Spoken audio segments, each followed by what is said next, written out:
So here is chapter 4 private company. एक private company company की एक ऐसी फॉर्म है जो कि पार्टनरशिप को अलो करती है एक ब्रॉड बेस्ड पे, कि जिसके अंदर जो पार्टनर्स की जो लिमिट है, जो लाइबिलिटी की है, वो लिमिटेड हो। और दूसरे शब्द में कहा जाए तो एक प्राइवेट कंपनी ऑफ़र करती है दोनों की एडवांटेज, किस किस की, कंपनी की भी एडवांटेज ऑफ़र करती है और पार्टनरशिप की भी एडवांटेज ऑफ़र करती है। और जो अटैम्प्ट किए गए हैं इस चैप्टर में एक्सप्लेन करने के लिए, जिसके बारे में हम पढ़ेंगे कि एक पब्लिक कंपनी और प्राइवेट कंपनी में क्या डिफरेंस होता है, प्राइवेट कंपनी के लीगल राइट्स क्या होते हैं, प्राइवेट कंपनी पब्लिक कंपनी में कैसे कन्वर्ज होती है, कैसे बनती है, और एक पब्लिक कंपनी प्राइवेट कंपनी में कैसे बनती है, कैसे कन्वर्ज होती है। तो सबसे पहले प्राइवेट कंपनी की डेफिनेशन पढ़ लेते हैं। प्राइवेट कंपनी एक ऐसी कंपनी है जिसके अंदर जो मिनिमम पेड अप कैपिटल है वो 1 लाख रुपीज़ की होनी चाहिए, और जो हायर कैपिटल है वो प्रेस्क्राइब्ड की जा सकती है उसके आर्टिकल के द्वारा। और क्या कहता है उसका आर्टिकल कि जो जिसके अंदर उसके जो मेंबर्स हैं वो अपने शेयर्स को ट्रांसफ़र नहीं कर सकते अगर उनके पास कोई है भी तो, ठीक है। और accept in case of 1% company, OPC के अंदर ऐसा कर सकते हैं। जो लिमिट है जो नंबर ऑफ मेंबर्स की वो 200 तक होती है, जिसके अंदर ये दो नहीं आते। कौन कौन से मेंबर्स? जो कि एम्प्लॉयज़ है कंपनी के और मेंबर्स भी है कंपनी के। मेंबर्स जो जबकि एम्प्लॉयज़ है कंपनी के वो उसके मेंबर्स भी है और कंटिन्यू करते हैं उसके मेंबर्स होने का एम्प्लॉयमेंट के बाद भी। जहाँ पर दो या दो से ज़्यादा पर्सन ने एक या एक से ज़्यादा शेयर जॉइंटली होल्ड कर रखा हो कंपनी का, तो उनका जो पर्पज़ है इस क्लोज का, उन्हें एक सिंगल मेंबर माना जाता है। और तीसरा क्या है, प्रोहिबिट्स करता है कि पब्लिक को इनविटेशन नहीं दे सकती कंपनी कि वो आए और उसके जो शेयर्स है उसके लिए सब्सक्राइब करे या उसकी सिक्योरिटीज़ के लिए सब्सक्राइब करें। ये इंपॉर्टेंट है जानना कि जो इफ़ एनी है, जो फर्स्ट अबव क्लोज के अंदर ऊपर मेंशन है, वो इस रिजल्ट में यूज़ किया जाता है कि जो मेंबर्स है प्राइवेट कंपनी के, उन्हें ट्रांसफ़र नहीं कर सकते वो शेयर्स अगर उनके पास है तब भी, ठीक है। अगर उनके पास कोई शेयर है भी, अगर किसी कंपनी के पास थोड़ी शेयर कैपिटल है तो जो रिस्ट्रिक्शन है वो इमेटीरियल हो जाती है। इसी कारण ये इफ़ एनी वर्ड का यूज़ किया जाता है और इसको इंपॉर्टेंस दी जाती है। जो मिनिमम नंबर ऑफ़ मेंबर्स है प्राइवेट कंपनी के अंदर वो 2 है और मैक्सिमम कितने होते हैं, 200 होते हैं। और एक मैंडेटरी होता है, ज़रूरी होता है, कंपलसरी होता है कंपनी के लिए कि वो प्राइवेट वर्ड यूज़ करे। एक प्राइवेट कंपनी के लिए ये ज़रूरी होता है, उसके नेम के लास्ट में प्राइवेट वर्ड यूज़ करना। उसके बाद कैरेक्टरिस्टिक्स क्या है प्राइवेट कंपनी के, restriction on the transfer of shares, मतलब वो अपने शेयर्स ट्रांसफर्स के अकॉर्डिंग जो कि कंपनी आर्टिकल में लिखे हुए हैं। रिस्ट्रिक्टिव मेंबरशिप, मतलब जो प्राइवेट कंपनी है वो 2 से और 200 के बीच में ही हो सकती है, उससे ना तो कम और ना तो ज़्यादा हो सकती हैं। फिर restriction to issue invitation to public, कि वो इनविटेशन नहीं दे सकते पब्लिक को कि वो आए और उसके शेयर्स के लिए अप्लाई करें। Writing private LTD, private company को कंपलसरी होता है कि वो प्राइवेट एलटीडी पीछे प्राइवेट लिमिटेड मतलब लिखे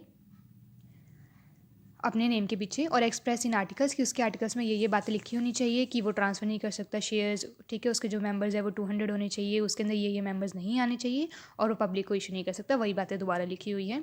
डिफरेंस क्या है प्राइवेट और पब्लिक कंपनी के अंदर? जो प्राइवेट कंपनी है उसके अंदर जो नंबर ऑफ मेंबर्स है वो 2 to 200 होते हैं, पब्लिक कंपनी में 7 होते हैं और मैक्सिमम की कोई लिमिट नहीं होती। मिनिमम 7 और मैक्सिमम की कोई लिमिट नहीं होती। मिनिमम पेड अप कैपिटल की बात करें तो प्राइवेट कंपनी में 1 लाख की पेड अप कैपिटल होनी जरूरी है, पब्लिक कंपनी में 5 लाख की कैपिटल होनी जरूरी है। Invitation to the public, private company जो है वो पब्लिक को इनवाइट नहीं कर सकती कि वो आए और शेयर्स में इन्वेस्ट करें, उन्हें अपने खुद के सोर्सेज से कैपिटल को अरेंज करना होता है। पब्लिक कंपनी ऐसा कर सकती है, वो पब्लिक को इनवाइट कर सकती है। उसके बाद आते हैं अलॉटमेंट ऑफ शेयर्स। जो प्राइवेट कंपनी है वो अपने शेयर्स इमीडिएटली वो अलॉट कर सकती है जैसे ही उसे इनकॉर्पोरेशन का सर्टिफिकेट मिल जाता है। पब्लिक कंपनी एकदम से अलॉट नहीं कर सकती, उसे पहले इनकॉर्पोरेशन का सर्टिफिकेट चाहिए होता है, उसके बाद ही वो शेयर्स को अलॉट कर सकती है पब्लिक को। कमेंसमेंट ऑफ बिजनेस की बात करें तो जो प्राइवेट कंपनी है वो अपना बिजनेस शुरू कर देती है जैसे ही उसे सर्टिफिकेट मिलता है इनकॉर्पोरेशन का, जबकि जो पब्लिक कंपनी है वो एकदम से कमेंस नहीं कर सकती बिजनेस उसका जब तक उसे ऑफिशियल लेटर ना मिल जाए कि अपना अब बिजनेस शुरू करो, कमेंसमेंट कर लो। तो इशू ऑफ प्रोस्पेक्टस की बात करें तो एक प्राइवेट कंपनी अपना प्रोस्पेक्टस इशू नहीं कर सकती या फिर स्टेटमेंट इन लिeu ऑफ प्रोस्पेक्टस नहीं इशू करती, और पब्लिक कंपनी के लिए मैंडेटरी होता है इसे इशू करना। और ट्रांसफ़र ऑफ शेयर्स की बात करें तो प्राइवेट कंपनी में रिस्ट्रिक्टेड होता है, मना होता है, और पब्लिक कंपनी में करना होता है। प्रिपरेशन ऑफ आर्टिकल्स की बात करें तो इसमें मैंडेटरी, प्राइवेट कंपनी में जो प्रिपरेशन है आर्टिकल का वो मैंडेटरी होता है और दूसरे वाले में ये कंपलसरी नहीं होता एक पब्लिक कंपनी के लिए। हाँ, पर जो आर्टिकल्स हैं वो रजिस्टर नहीं, अगर किसी केस में जो शेड्यूल टेबल ए है वो यूज़ कर सकते हैं हम। Issue of bearer share warrant private company issue नहीं कर सकती बियर शेयर वारंट को, पब्लिक कंपनी कर सकती है। प्राइवेट कंपनी में नंबर ऑफ डायरेक्टर्स 2 होते हैं और पब्लिक कंपनी में 3 होते हैं कम से कम। क्वालिफिकेशन शेयर्स की बात करें तो कि मैंडेटरी जरूरी नहीं होता ये डायरेक्टर्स के लिए कि उनके पास क्वालिफिकेशन शेयर हो प्राइवेट कंपनी में, पब्लिक कंपनी में ज़रूरी होता है। Increase in number of directors, private company अपने डायरेक्टर्स को इंक्रीज़ कर सकती है उनके नंबर के अंदर गवर्नमेंट की परमिशन के बिना। पब्लिक कंपनी के अंदर गवर्नमेंट की, सेंट्रल गवर्नमेंट की परमिशन ज़रूरी होती है। लोन टू डायरेक्टर 13 पॉइंट आता है, ये नेसेसरी नहीं है एक प्राइवेट कंपनी को कि वो पहले सेंट्रल गवर्नमेंट की परमिशन दे अपने डायरेक्टर को लोन देने के लिए, पर in public company it is necessary to take the permission of central government. Retirement की बात करें डायरेक्टर्स की बाय रोटेशन, तो प्राइवेट कंपनी में ये जरूरी नहीं होता लॉ के अकॉर्डिंग कि जो डायरेक्टर्स है प्राइवेट कंपनी के वो रिटायर हो रोटेशन पे, पर पब्लिक कंपनी में जो 1/3 डायरेक्टर्स हैं वो रोटेशन में रिटायर होते रहते हैं। फिलिंग ऑफ डॉक्यूमेंट्स की बात करें तो एक प्राइवेट कंपनी है उसे सबमिट करने की ज़रूरत नहीं होती।